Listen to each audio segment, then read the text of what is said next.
आप भी देखिएगा, संसार में आप चक्रवर्ती से कम नहीं है। हर आदमी आपकी जय जयकार करता है। आप जब भी धक्का खाएंगे तो कहाँ से खाएंगे? अपने परिवार से। जय जिनेंद्र दोस्तों, क्या आप भी अपनों के बीच रहकर अकेलापन महसूस करते हैं? क्या सब कुछ होते हुए भी शांति नहीं है? आज मुनि श्री विनम्र सागर जी महाराज खोलेंगे उस काल का रहस्य जिसमें हम जी रहे हैं। जब पहली बार पता चला कि जहां पर हम सब जीवन जी रहे हैं उस काल का नाम हुंडाव सर्पणी काल है। आप लोगों को भी पता होगा, इतना तो पता ही है। जब हमको पहली बार पता चला, उद्बोधन सुन रहा था, उसमें बता रहे थे हुंडाव सर्पणी काल, व्याख्या चल रही थी। हुंडाव सर्पणी काल में असंख्यात उत्सर्पणी, असंख्यात अवसर्पणी गुजर जाने पर एक हुंडाव सर्पणी काल आता है। असंख्यात उत्सर्पणी काल गुजर जाएगा, असंख्यात अवसर्पणी काल भी गुजर जाएगा। उत्सर्पणी काल क्या होता है महाराज? उत्सर्पणी काल में हर चीज में वर्धन होता है। जैसे मान लीजिए लौकी की सब्जी है, लौकी है तो आज के टेस्ट से कल की लौकी का टेस्ट और अच्छा होगा, आयु और बड़ी होगी, शरीर और पुष्ट होता जाएगा, गायों के दूध में रसभाग और बढ़ता जाएगा, घी की शक्ति और बढ़ती चली जाएगी, आदमी का वैभव निरंतर बढ़ता चला जाएगा, उसके परिणाम शुभ बढ़ते चले जाएंगे। इसको उत्सर्पणी काल कहते हैं, जिसमें हर चीज वृद्धि को प्राप्त होती है। फिर अवसर्पणी काल आता है।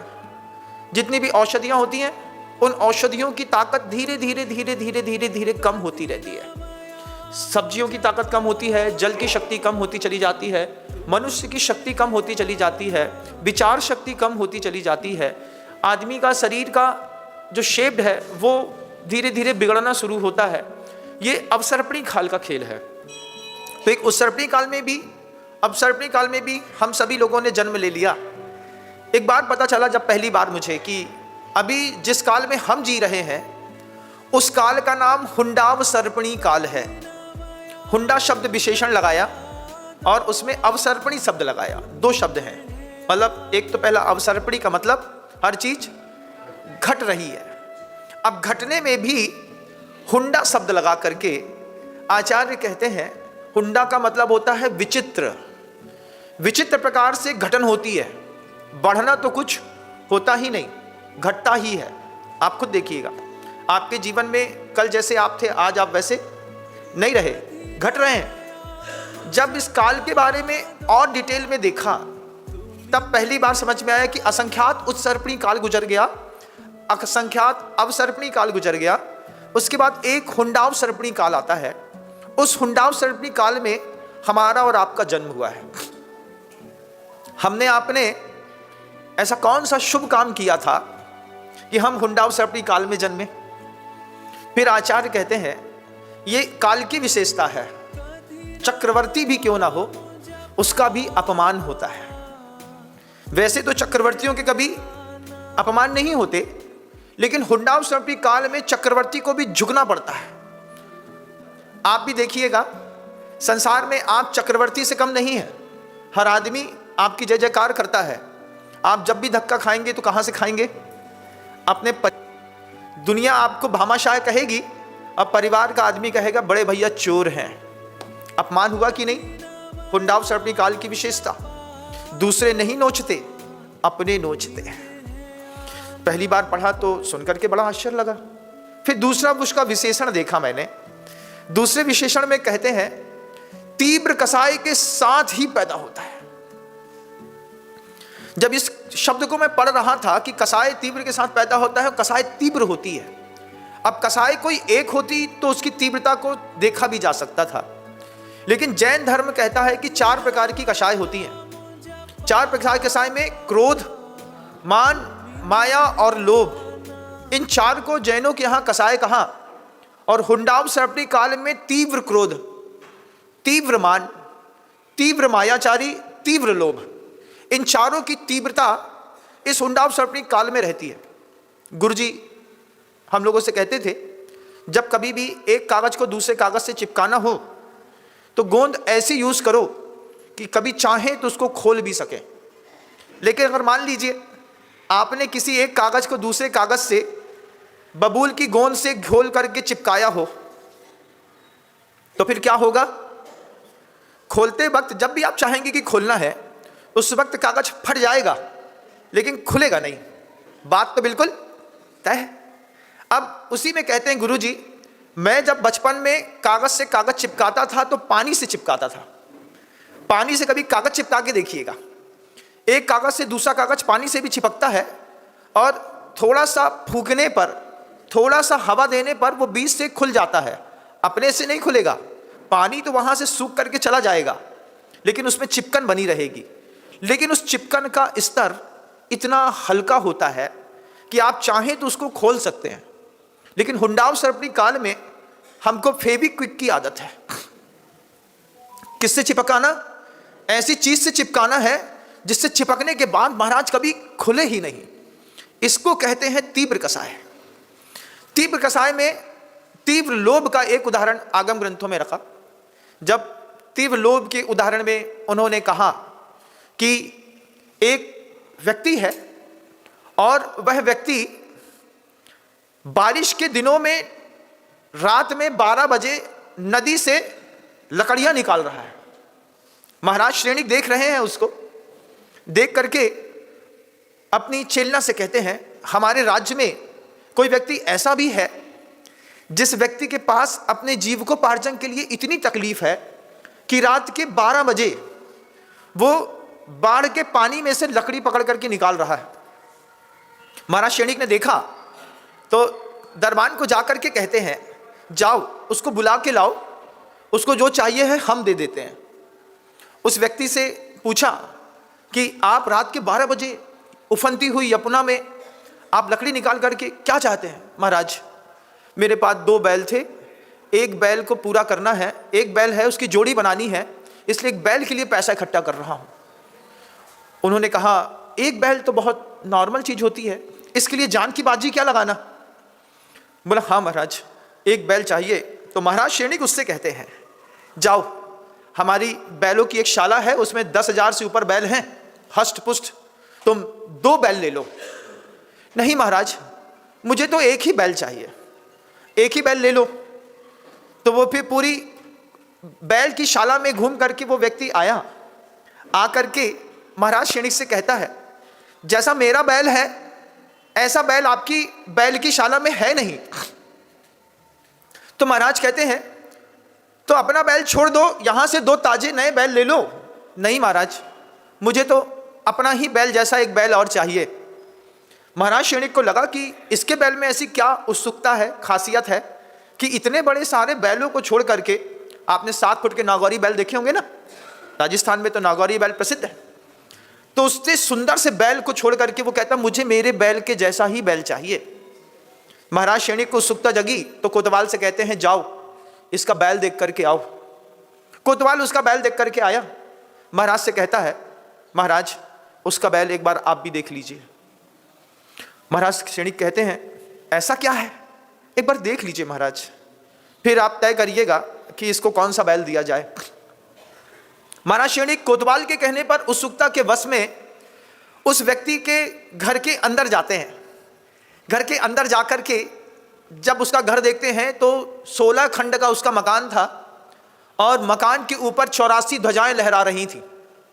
पहले ये चलता था कि जो जितने करोड़ संपत्ति का स्वामी होता था वो अपने घर के ऊपर उतनी ध्वजाएं लहरा करके अपनी सामर्थ्य प्रदर्शित करता था। मतलब 84 करोड़ संपत्ति का वो स्वामी था, 16 खंड का मकान था।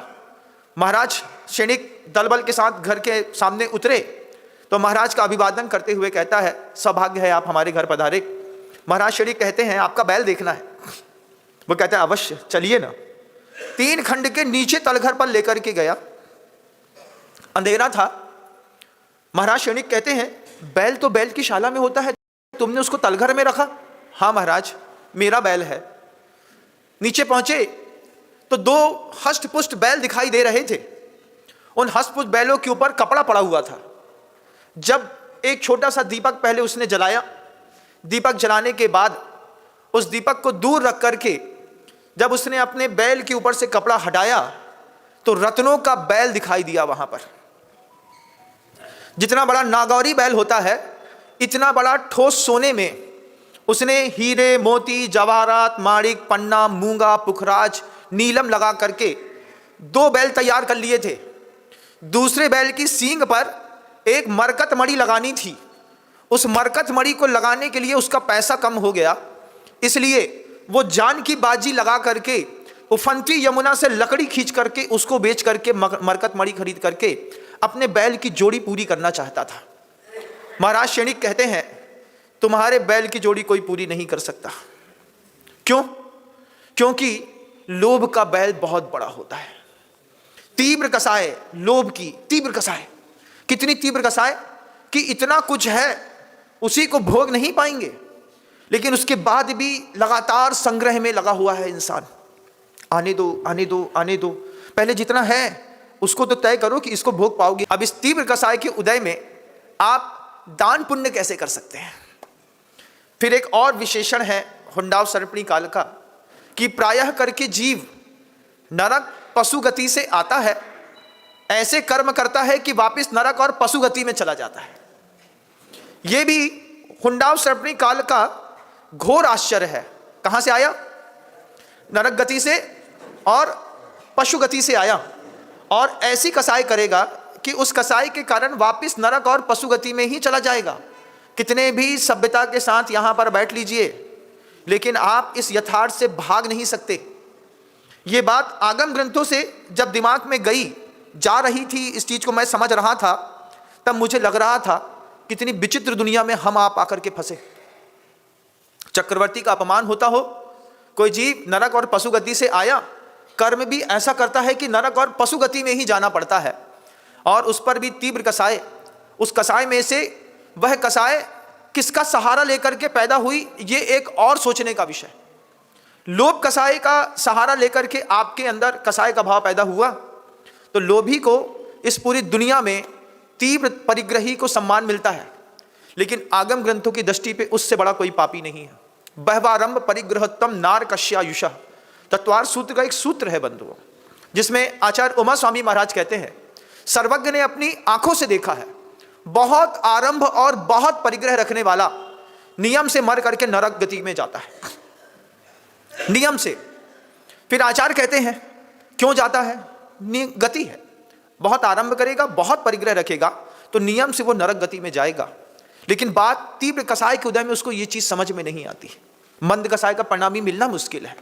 उस पर सौभाग्य है कि गुरु मिल जाए, थोड़ी बहुत बात समझ में आ जाए, और थोड़ा बहुत रह करके कुछ हम चिंतन कर लें, आगम ग्रंथ को मध्यम कसाय के साथ थोड़ा भी पढ़ लें द्विस्थानी उदय में, तो भी हमारा बहुत बड़ा सौभाग्य।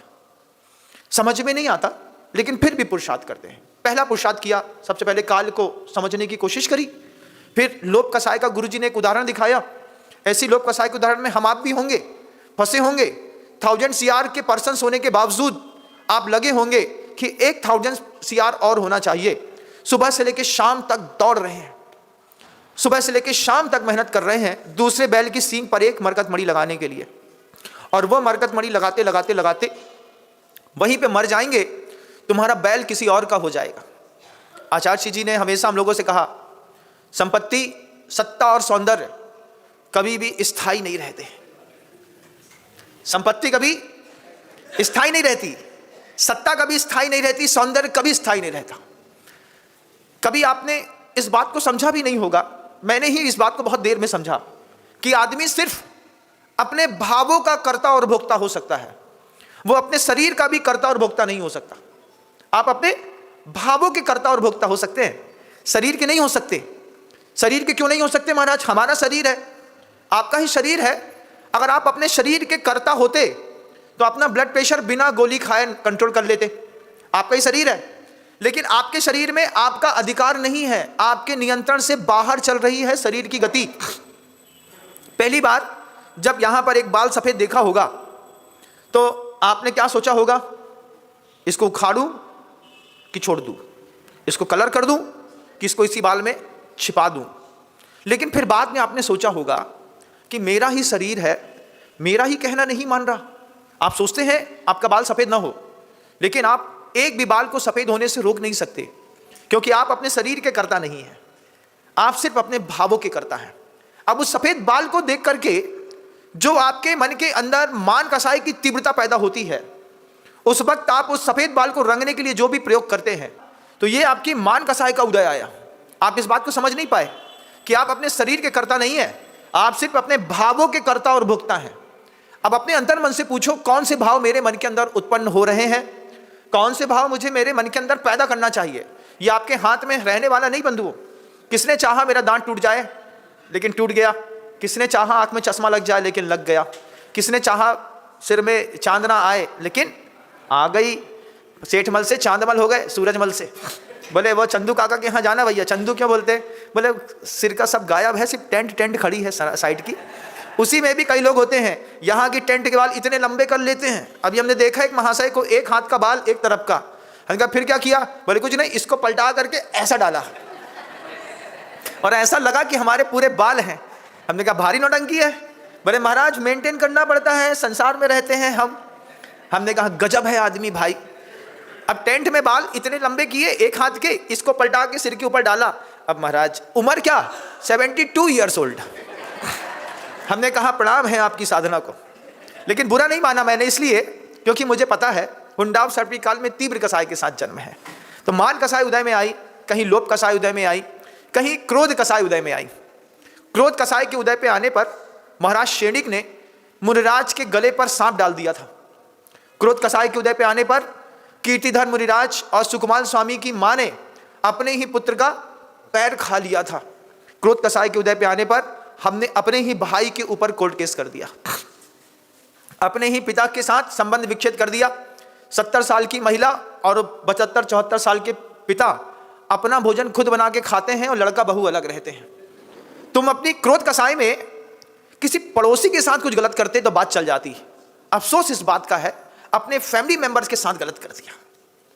आपकी जो लाइफ है वो प्रोफेशनल बेस्ड है, रिलेशन बेस्ड है कि इमोशंस बेस्ड है? आपकी लाइफ कैसी है? रिलेशन बेस्ड लाइफ होनी चाहिए, क्योंकि जिनके घरों में रिलेशन बेस्ड लाइफ नहीं होती उनके घरों में बहुत फूट पड़ती है। और रिलेशन भी unconditional relation based life, unconditional relation based life अगर मान लीजिए, कभी विचार करके देखिएगा, अगर विभीषण और रावण की अनकंडीशनल रिलेशन बेस्ड लाइफ होती तो क्या राम कभी जीत पाते? नहीं जीत पाते। अगर अनकंडीशनल बेस्ड लाइफ राम और लक्ष्मण की नहीं होती तो क्या राम कभी जीत पाते? नहीं जीत पाते। राम का पुण्य तेज था, इधर सगा भाई अनकंडीशनल रिलेशन चला रहा है, उधर रावण का भाई भी इनके साथ अनकंडीशनल रिलेशन चला रहा है। अगर रावण विभीषण एक हो गए होते, राम की मजाल नहीं थी सीता को वापस ले आते।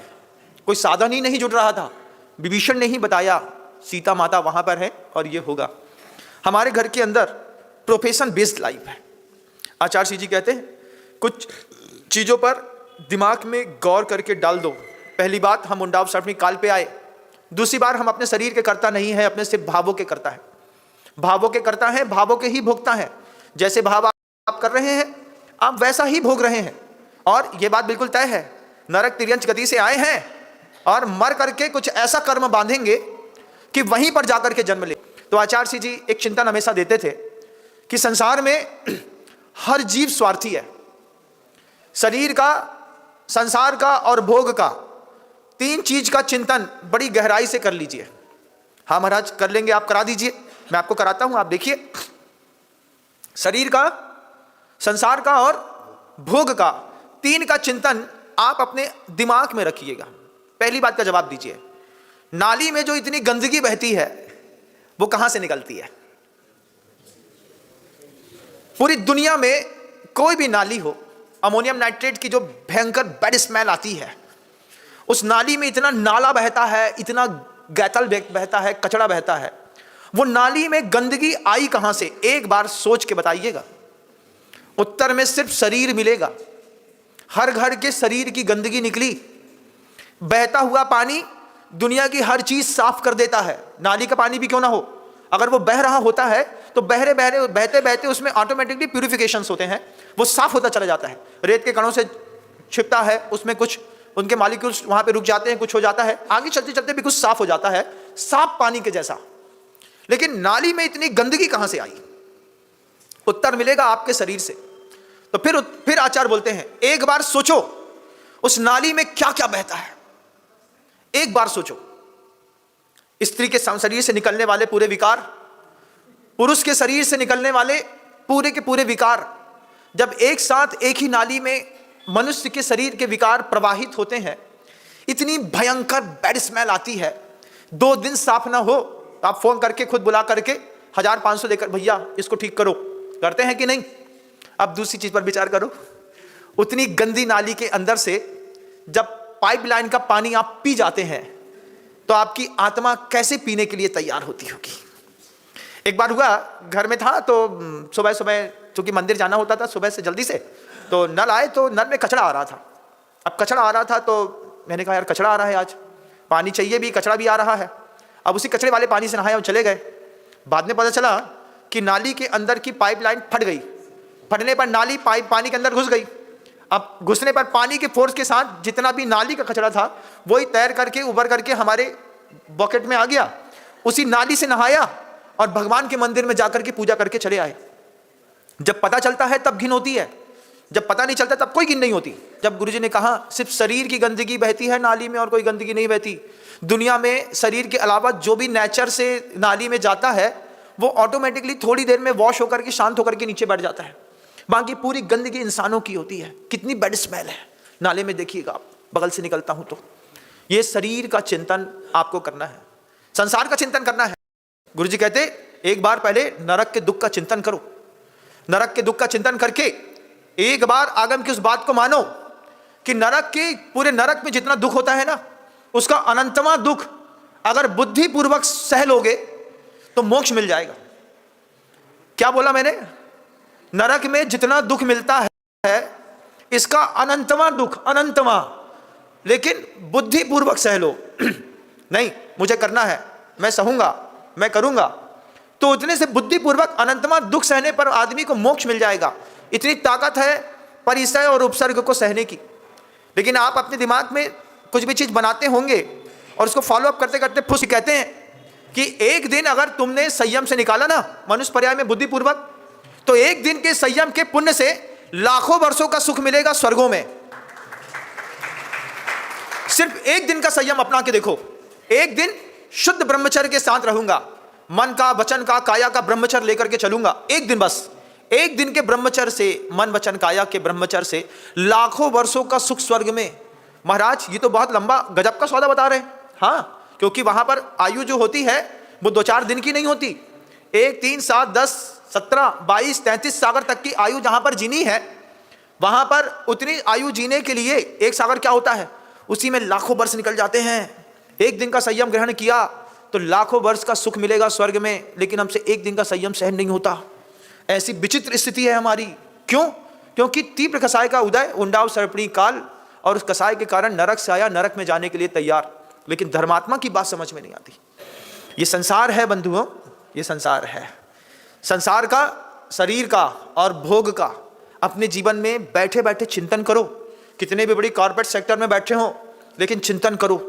इसी तरीके से स्वार्थी दुनिया है। परिवार के लोग आपसे चाहते हैं, आपको नहीं चाहते। कर्तव्य करेंगे, निकलते होगे, कल निकलते तो निकल लो, वही लड़का ही बोलेगा। अभी तो चल फिर रहे हो, पैरालाइज्ड बॉडी हो जाए घर के अंदर और कोई 1.5-2 साल निकल जाए तो लड़का खुद बोलता है यार पिताजी कब तक जिंदा रहेंगे, यार समझ में नहीं आता, कब तक मेरी वाइफ करेगी। क्यों? पिताजी के चक्कर में जिंदगी जीना दूभर हो गई। तो लड़का खुद बोलता है महाराज कुछ ऐसा उपाय बताओ पिताजी को मुक्ति मिले, जो पिताजी के साथ जीना चाहता है। ये संसार है। ये संसार कैसा है? तीव्र कसाय के साथ, लोभ कसाय है, अपने शरीर की चिंता है। उसके ऊपर भी स्वामी इसके भी नहीं है आप, है ना, इसके स्वामी नहीं है, लेकिन फिर भी दिमागदार और ब्रिलियंट बने फिरते हैं। आगम ग्रंथ पढ़ेंगे ना, दिमाग की बत्तियां जल जाएंगी।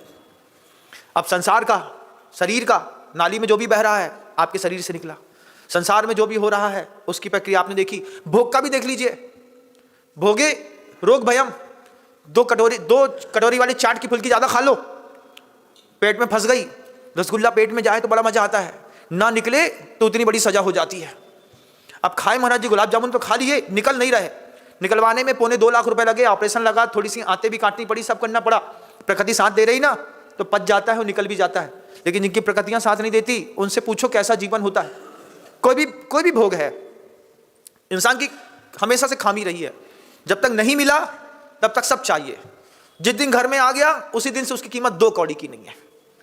जब तक आपके विवाह नहीं हुए थे दिल बल्लियों उछलता था, अरे शादी करनी है, पहला पहला प्यार है, पहली पहली बार है।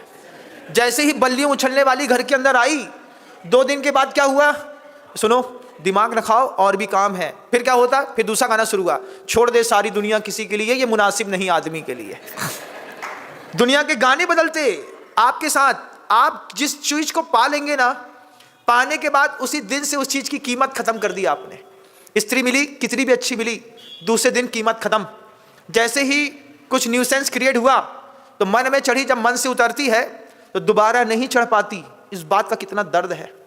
ये संसार है, इस संसार में हम सब हुंडावसर्पी काल में नरक गति से आए, तिर्यंच से आए, तीव्र कसाई के साथ जीवन जिया, अपमान में जीवन जिया, पता नहीं कैसी कैसी भावनाएं भाई, अंतिम कर्म का बंध बांधा। यहाँ से जब भी मरेंगे सिर्फ फोटो पर स्वर्गीय लिखा होगा बंधुओं, बाकी आपकी गति आगम ग्रंथ जानता है। आप भी जानते होंगे, अपने आप से पूछिएगा जिंदगी में ऐसा कौन सा पुण्य किया है कि स्वर्ग जाएंगे, ऐसा कौन सा पुण्य। साता वेदनी का बंध बनेगा, भूत मृत्यु निकंपा दान सराग संयमादि योग है, शांति शौचमिति सद्वेद्यस्य। तत्वार्थ सूत्रकार कह रहे हैं इस बात को, प्राणियों के ऊपर अनुकंपा करने पर, वृत्तियों के ऊपर अनुकंपा करने के, प्रशम भाव रखने पर, योग धारण करने पर, क्षमा भाव रखने पर साता वेदनी बंध का बंध होता है। लेकिन आपको क्या होता है, दुख शोक तापा क्रंदन, इन 4 चीजों में मजा आता है। दुख देने में, शोक करने पे, गुस्सा करने में, चिल्लाने में। ये क्या है, असत वेद्यस्य, असाता वेदनी बंध का बांध रहे हैं। बांधेंगे वही, और किसी के समझाने से भी समझ नहीं पाएंगे, क्योंकि समझदार कहता है मैं किसी को समझा नहीं सकता। अगर आपकी अंतर्बुद्धि निर्मल होगी, तुम्हारी कर्म स्थिति, भव स्थिति और काल लब्धि आई होगी, तभी तुमको हमारी बात समझ में आएगी। और नहीं तो यहां से उठ करके भी जिस चीज में कल गाफिल थे, अभी भी उसी में हम गाफिल होकर के फिर जीने लगेंगे। एक और अच्छी चीज कभी आपने कभी महसूस न की हो, आपको आगम ग्रंथ का उदाहरण दिखाता हूं। देखिए, आपसे पूछें कि आप कितने पैर से चलते हैं, कितने पैर से? आवाज, नॉर्मल प्रश्न है, 2 पैर से ना। अगर आप दोनों पैर से चलेंगे तो कभी कल्पना करिए कैसे चलेंगे। अरे अभी अभी में आपने अपनी बात बदल ली। अभी तो कह रहे थे कि 2 पैर से चलते हैं, और अभी आप क्या करने पर चले गए। जैसे ही मैंने आपको दिमाग में थोड़ा सा बल्ब छुपाया, नहीं महाराज 1 पैर से चलते हैं। एक बार कल्पना करिए, अगर आपको दोनों पैर से एक साथ चलने के लिए कहा जाए तो फिर आप चलेंगे कि जंप लेंगे? जंप लेंगे, है ना। तो आप कैसे चलते हैं? 1 पैर से। जिस पैर से चलते हैं उसके दूसरा वाला जो पैर होता है वो जमीन पर स्थिर रहता है। 1 पैर स्थिर, 1 पैर हवा में। तो 1 पैर से चलते हैं ना, तो चलो फिर 1 पैर अलग कर देते हैं, एक ही से चल के बताओ। एक अलग कर दें, 1 पैर से चलते हो, दाहिने से बाएं से, एक से चल के बताओ। एक से चल के बताएंगे तो क्या होगा? जंपिंग। तो 1 पैर से भी नहीं चल सकते आप, ना दाएं से चल सकते ना बाएं से चल सकते। क्या होता है महाराज, जब दोनों पैर से चलते हैं तो चलने में सहजता होती है। इसी प्रकार जब संसार को भी देख लेते हैं और अपने आप को भी समझ लेते हैं तो फिर संसार में रहने में बड़ी सहजता होती है। और सिर्फ संसार को देखते हैं तो फिर कूदते रहते हैं। पड़ोसी के घर का फ्रिज देख करके तुम्हारे घर में फ्रिज आया कि नहीं आया? जब पड़ोसी घर में 1.5 लाख रुपए वाला डबल डोर का कमरा के बराबर का फ्रिज आया, और जब बड़ी वाली गाड़ी से वो उतरा और 8 आदमी उसको घर में अंदर लाके इंस्टॉल करके चले गए, तो जब उसने उसका जो ऊपर का खोखा है वो अपने कमरे के घर के बाहर लाके रख दिया। अब जितनी बार निकल रहे उतनी बार दिख रहा 1080 लीटर का डबल डोर का फ्रिज है, नीचे उसमें ढूंढ रहे हैं चलते चलते, कितने रेट का, प्राइस कितनी है? 1.5 लाख। बहुत है, बहुत है, 1.5 लाख तो बहुत होता है। फिर धीरे सोचती है, और जब उसके घर में आई गया है तो अपन बेइज्जती थोड़ी कराएंगे, अपन भी लेके आएंगे। तो जिसके घर में कोई चीज आई तो तुम्हारे घर में आई, उसके घर में जहर की पुड़िया आई तो तुम भी अपने घर में जहर की पुड़िया ले आए। सल्फास और उसी घर में रखी है। एक बार गए दर्शन करने, मिलने गए किसी के यहाँ, बोले क्या है? ग्रीन कलर की इतनी लंबी सी डिब्बी थी, सल्फास रखी थी। हमने कहा सल्फास रखे? बोले रखनी पड़ती यार, पता नहीं कब काम आ जाए। हम भी 12 रुपए की खरीद के ले आए। हमने कहा घर में रख लो, पड़ोसी घर में रखी, अपने घर में भी रख लो, काम आ जाए। पता चला पड़ोसी के कक्का खा करके मर गए। हमने उठा करके गेहूं में डाल दी, क्योंकि गेहूं में सल्फास की पुड़िया डाली जाती है जिससे गेहूं में जीव नहीं पड़ते। अपने जीवन में सोचो तो सही, एक बार क्या करो, दोनों पैर से चलो। एक पैर से व्यवहार देखो, एक पैर से अपने आप को देखो। टॉर्च से हमेशा हमने दुनिया देखी है, एक बार टॉर्च से अपने आप को भी देखने का प्रयास करिएगा। जब कभी भी आगम ग्रंथों को हम इस स्तर से देखने और समझने का प्रयास करते हैं, हमको एक नया दृष्टि मिलती है, एक नया दृष्टिकोण बनता है कि हमसे कोई नहीं चाहता, सब हमसे चाहते हैं। और ये वही जीवन शैली वाले लोग हैं जैसे दुर्योधन था। दुर्योधन ने क्या किया? How to maximum use any persons. किसी भी इंसान का सबसे ज्यादा उपयोग किया है तो दुर्योधन ने किया। द्रोणाचार्य का उपयोग किया, भीष्म पितामह का उपयोग किया, और जब ये द्रोणाचार्य भीष्म पितामह कर्ण किसी काम के नहीं रहे तो उसने दुर्योधन ने क्या उलाहना दिया? अरे ये तो कभी हमारा था ही नहीं, ये तो हमेशा पांडव के थे, इनको तो मजबूरी में हमारे साथ खड़ा करना पड़ा। जिसने जान दी तुम्हारे लिए तुम उसके लिए कह रहे हो ये हमारा कभी था ही नहीं। इस तरीके की अंत में जब कोई कसाई वाली बात परिवार के लोग ही सुनाते हैं और शरीर निढल हो जाता है, आत्मा के परिणाम बढ़ जाते हैं, नरक से आए थे नरक में चले जाते हैं। ये हमारे आपके जीवन की कहानियां हैं। जब हम आप इसको गंभीरता से समझेंगे ना बंधुओं, फिर हमको लगेगा धम्मम शरणम पब्बत जामी, मैं धर्म की शरण को प्राप्त होता हूं। महाराज बताइए ना बाहर निकलने का रास्ता। गुरुजी कहते थे कि पंचम काल में कोई भी पैदा हुआ हो, चाहे हम या आप हैं तो पापी, लेकिन अब ये सोचो कि यहां से निकलने का रास्ता क्या है। खोजोगे नहीं, निकलोगे नहीं और फंसे रहोगे तो बहुत दुर्गति होने वाली है। घर के अंदर लोग देखते रह जाएंगे। आपका शरीर, उसके कर्ता और स्वामी आप नहीं हैं। आप होते तो आप अपने शरीर के परिवर्तन को रोक लेते, लेकिन आप अपने शरीर के परिवर्तन को नहीं रोक पाए। आप सिर्फ अपने भावों के कर्ता और भोक्ता हैं। इस संसार में कोई भी पुण्य पुरुष है या पापी है, सिर्फ अपने भावों का कर्ता और भोक्ता है। तुम्हारे मन के अंदर कैसा भाव पैदा हो रहा है ये आप तय करिए। भाव भी निमित्त को पाकर के बदलते हैं, इसलिए शुभ भावों का निमित्त बन जाए तो गुरु के सामने जाकर के खड़े होते हैं, सम्य शिखर की पर्वतों को चढ़ते हैं, भगवान के सामने जाकर के पूजा करते हैं, मंदिर निर्माण करते हैं, जिनबिंब का दान देते हैं, तीर्थ यात्राएं कराते हैं, प्रतिष्ठाएं कराते हैं। क्यों? है तो हम वैसे भी पापी, लेकिन इसके कारण से थोड़ी देर में भी शुभ भाव हो जाए और गुरु के कहने पर एक दिन का भी संयम अगर निर्दोष पाल लिया, एक दिन का भी, ध्यान रखिएगा संयम लेने के भाव सबके होते हैं, लेकिन अगर पल्ले पे पुण्य हो तब जीवन भर संयम निर्दोष पलता है। निर्दोष संयम पालने वाला पुण्य बड़ा अद्भुत होता है। आप खुद सोचिएगा, आपने जीवन में कभी ना कभी किसी साधु से कोई नियम तो लिया होगा, छोटे में ही लिया होगा, 15 दिन का आलू का त्याग का लिया होगा, लेकिन आप 15 दिन भी उसको पाल नहीं पाए। फिर उन दिगंबर मुनियों का सोचिएगा कि जो अपने गुरु की सन्निधि में रह करके पूरी जिंदगी निर्दोष व्रतों का पालन करके इस संसार से उस संसार में चले गए, जिनका नाम गुरुदेव विद्यासागर जी महाराज है। हमको तो सिर्फ गौरव है, लेकिन गुरुदेव को क्या गजब का लगता होगा कि दादा गुरु ज्ञान सागर जी महाराज जी ने जैसा बोला, ये ज्यों की त्यों धर दीनी चंदरिया, जो आपने सुना होगा ना, चादर में एक दाग लगा नहीं, और जैसी कोरी उठाई थी वैसी ही कोरी छोड़ करके चले गए। ऐसी ही गुरुदेव समय सागर जी महाराज, एक भी चादर में दाग न लगे, जैसी उठाई थी वो भी एक दिन वैसी की वैसी छोड़ करके हम सबके साथ से चले जाएंगे। हम सिर्फ ताली बजाते रह जाएंगे कि कुछ कर भी पाएंगे। ये भूमिकाएं आपको तय करनी है। शब्दों को विराम देता हूं। गुरुदेव श्री विद्यासागर जी महाराज।